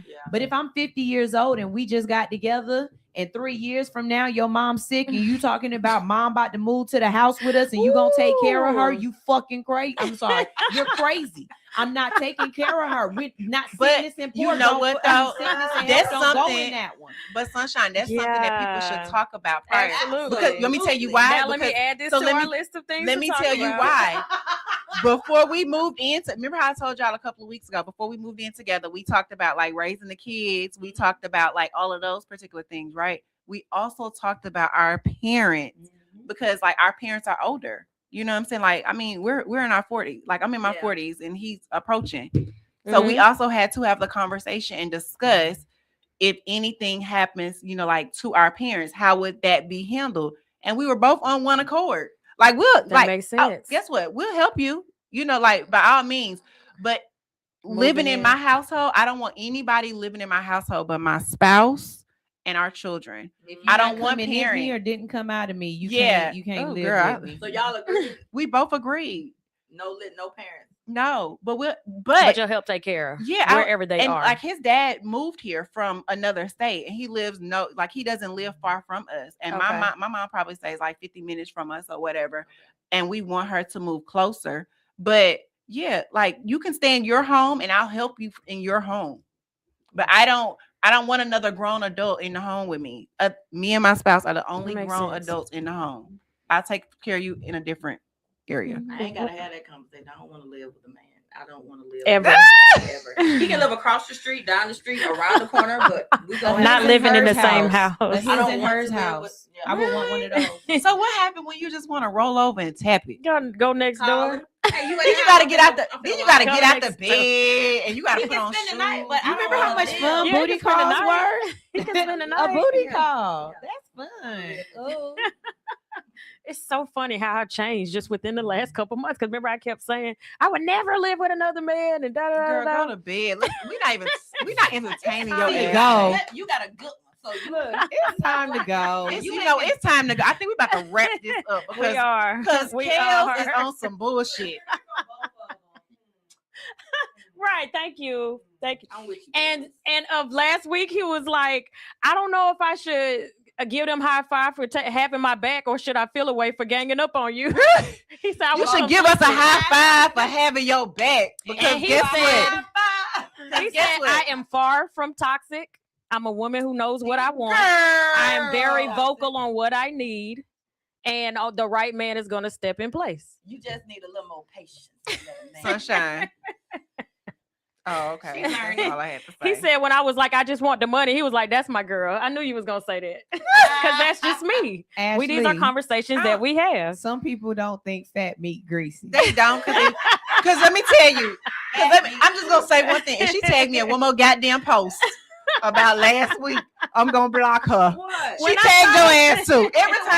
Look, Every time she finds some correlate first to of all, what we that was talked only about. the second time. Third. That was the second. Find the third one. What I'ma was the send it third to one? you. When I saw that post this morning, and she was like, I wish my husband would understand. I just about want the the money? money. I I was saw like, this is what I was trying to say, but I'm not good with words. So I was like, dang, they figured that out in 15 seconds what I was trying to say. You said it twice, so you know now. He been on that before y'all. I was just trying to say for the show. He ain't new to this. He knew. Yeah, he knew that this already. Yeah. Yeah. So yeah, we good. We good. High five, my boy. Good job, my boy. Right. He was like, I didn't know how to take that. Take it good. All right, we out of here, y'all. Bye. Thank y'all for tuning in. Bye-bye. We'll be back next week. Peace. I'm sorry.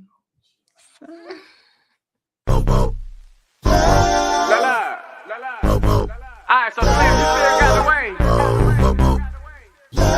Alright, Sonya playing what up though? Kenny Misfit, what up though? Yeah. 2 eye, bitch. 2 eye, bitch. 2 eye, bitch.